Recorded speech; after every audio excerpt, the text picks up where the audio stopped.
Well, today we're gonna change the, we did all the work on, let me get my checklist out of what we got done. That's what it looks like anyway. The boat, chores, and checklist. This is a kind of a winterizing list of things that gotta get done. So I did check off that I fixed the fish locator. I adjusted the, traced the cabling back from this transducer.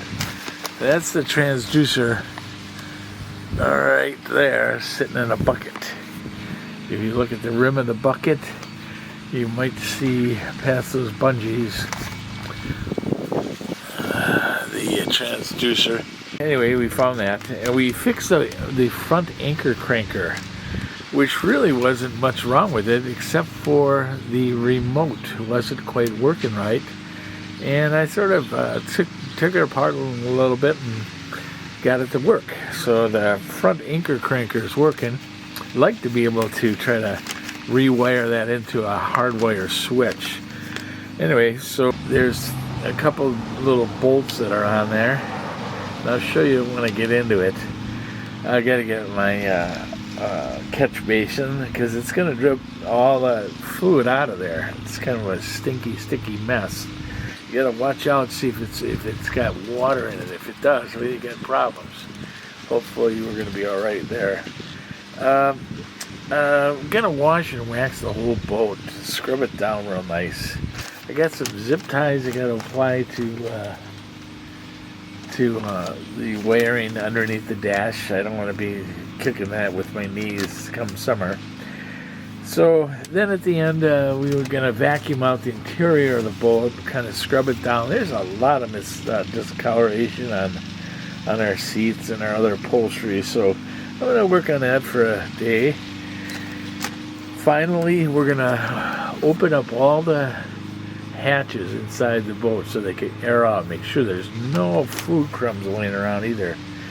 And then I'm going to install these, I call them tent posts. There's 3 of them, and that's what keeps the cover up in the winter. I got 2 more covers that go over this, the last one being a plastic one. So that's going to be a job too. I got all these like belly straps that work off of those that have to go underneath the trailer. It's a bit of a stretch. I've been watching them do it for a long time? 20 years. 20 years. Man. I've been here since 02. Oh. Yeah. November of 02. Yeah. 20 times it's done this. So we found a strange animal today. It was a walking stick, I think they call it. I got that on the other camera. We were there before, and I thought, oh, maybe that's a leaf. It's like a relative of the mantis family. Really? Yeah, Frank and Ethamantis. Frank. Shut up.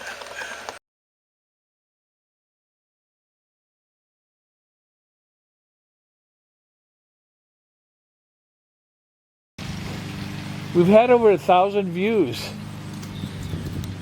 Wow. Yeah, people are interested in this kind of stuff. All right, well, there's the front end of the hitch and all that. That's all in good shape. Yeah, it's fascinating. And there's some surface rust that I was mentioning.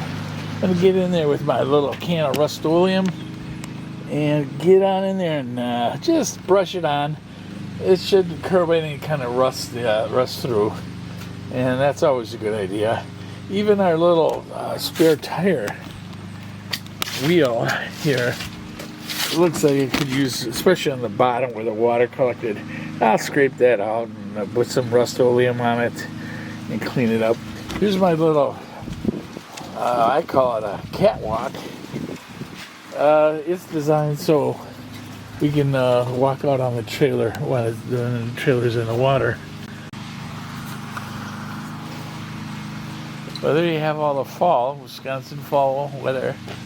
Almost all the leaves are off the trees, probably about a 50-50 split. And this year we're going to leave the leaves to their own device, they'll eventually sort of decompose and make good fertilizer for our grass.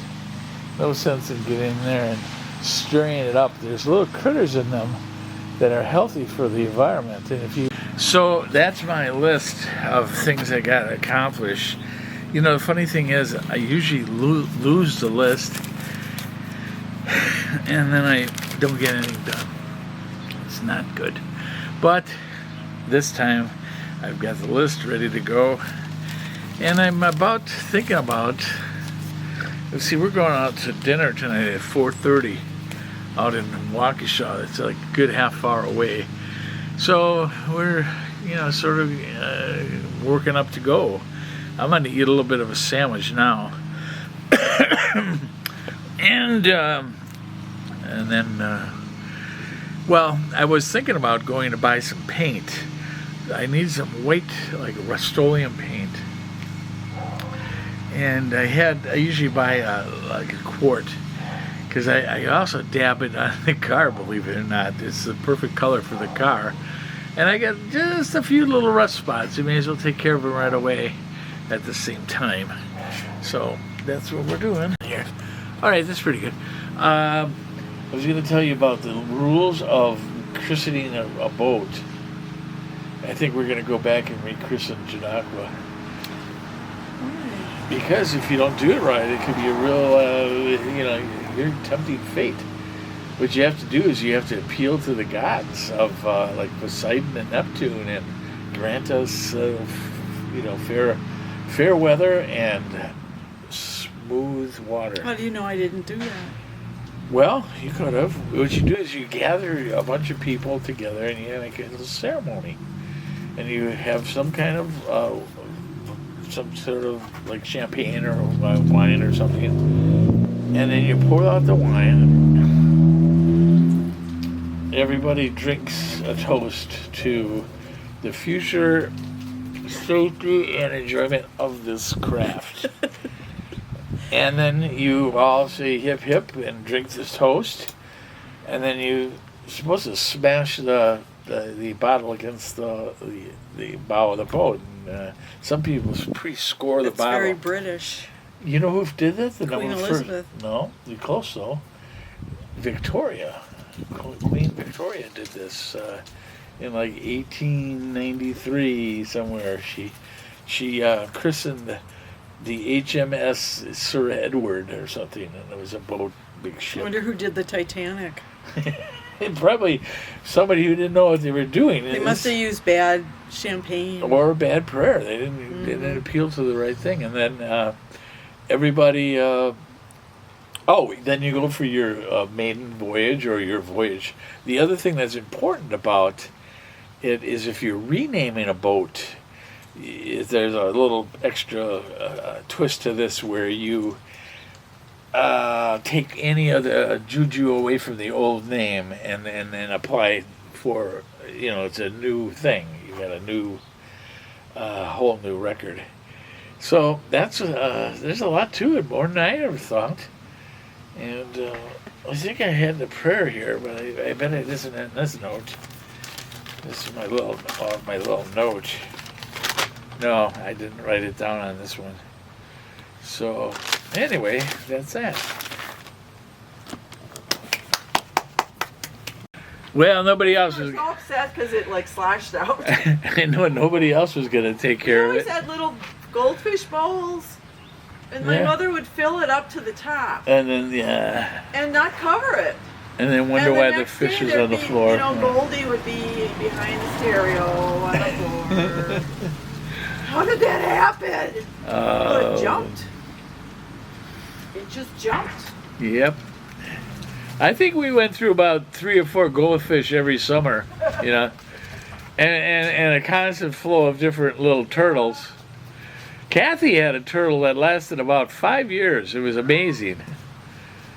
His name was Jimmy. No, it was Jimmy. I think it was Jimmy. Jimmy Ann. All of her turtles and pets always had a boy named like Jimmy, And then Ann for a middle name, which is her name. And I don't know why. That peanut butter is so horrible that I don't want to eat it. It's that bad. It just tastes slimy. Yeah? It doesn't taste like peanuts. That's I not don't think good. I want to subject my body to that crap. I don't blame you. So we have to go get some peanut butter. I'm gonna throw that out. I was thinking about going up to the hardware store on our way out of town. Which hardware store? I don't care. Somewhere that has Rust-Oleum white quart. No, is it a quart? Yeah, a quart. It'll be about $18. So this shit's gone up in price. Wait, you know, There's some black stuff in the basement, I think. You got it for me to, or maybe black did we have won't some work. for? We did that on there. Yeah, it could be white. I need white because I want to do the car too, and the trailer needs a little touch up. You know, any rust through. So that's on I still have it on my list here. I don't know where that would be. I mean, there's a lot of places out. There's Yeah. Menards out. I go to the little Ace Hardware. They seem to like your business there. So I don't know. Deciding what we want to do in our journey today, our adventure. So we're gonna get going pretty soon. She might want to stop at the library too, but I don't think the library's open this late in the day on a Saturday. I think they close at 1 o'clock. It's one of those things, you know, first thing to go. And that's that. Well, I sent a detailed email to my cousin Mike, who's kind of is always with the boat. You know, he likes going out with me on the boat. And, you know, he likes to, you know, drive it around, you know, just kind of slow, get it in plane. And he loves to ride it around, you know. And we do laps with the boat, and he seems to really enjoy it. And we have these long discussions on politics and other things, and the healthcare thing. His mom has got a lot of health issues, and he's pretty much a caretaker for her. And you know, one thing after another has happened to her. She's dialysis 3 times a week. So, yeah, God, I don't think he's been out on the boat this year, and I kind of miss that. Anyway, I was explaining to him this YouTube channel, and I kind of asked him if he wants to be kind of a part of it, and I haven't heard back. So we'll see. You know, he's got nothing but he's taking care of his mom, so he needs to be home all the time. And once in a while, we're trying to get out to go for a meal or a movie or something. And geez, it's just, you know, he's sort of there, 24/7, taking care of her, one thing after another. So that's what's happening.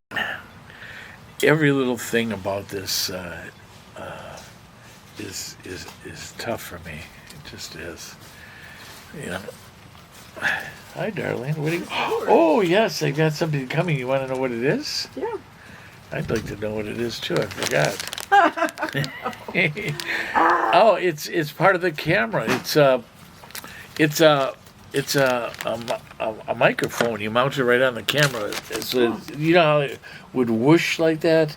Whoosh. The wind would whoosh on the. So this is like a real nice microphone.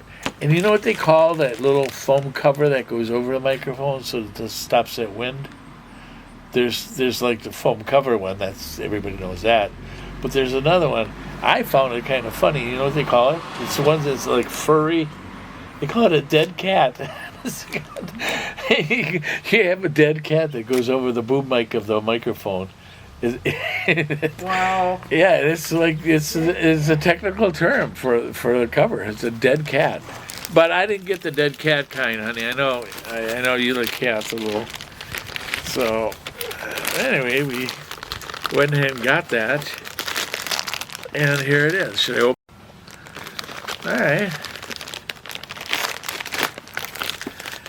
yeah, I was really shopping around for this thing, and I got it like a unbelievable deal off of eBay. It was kind of remarkable. They usually go well over $100. You know, $139 is kind of a popular price. I got this for $59, and it's the Deity 5 mic with a D3 broadcast quality shotgun super cardio, yeah, microphone with a gain. You can crank it up 20 decibels. So they're happy to hear from us. This is by a place called A&R Photo and Video. So that's what that is. And I'm going to open it up and see how she looks. So there's no dead cat in here, so you know anybody doesn't have to complain about that. Yeah, it's in the box, so that's kind of a good thing. Oh, there, broke the pen. I knew I would either get this or break the pencil. And they broke the pencil. That's me. I'm kind of like a Larry. You know, I could get up and get a scissor or something to do it right, but no, I could do it the old-fashioned, stupid way. That's how things get started. I haven't almost. There we go. At least I didn't stab my own hand. Oh, it's got one of those extra tab things on it. Jeez. I'm getting excited. Oh, it has a plug too. It's a 3.5 millimeter plug, and that goes into the side of the camera. That's kind of nice. And I have a little anti-pull-it-out kind of thing too. So let's install it and get it going and see how this works out. See how if I am indeed getting a better sound. So I'm going to pause here, and I'll be back to testing 1 2 3. Testing 1 2 3. See if you like it this way. I think I do. Well, let's get it back on a tripod and see how she sounds. Let's play this playback here. See how that works. I'm also hoping that it doesn't have that wind noise that we have been having. So I hope I solved all those sound issues. And it's supposed to have a much better sound. It says to register your gear and to learn about our warranty program, go online. It's this Chinese URL. Yeah, okay, no problem. Or if you want to para registrar su equipo y obtener más información sobre nuestro programa de garantía, vista el sitio en línea. Oh, I bet they mean to go down to this one right here. It's in English. And, it has it in German and French. And I don't know what that is. That could be Arabic. So this is a service warranty all over the world. And, oh boy, for at least 1, 2, or 4 years. There we go. And now we can see Tommy. Yeah, it's in a low light. And I think our device is working. Testing 1 2 3. Oh yeah, so there you have all that stuff.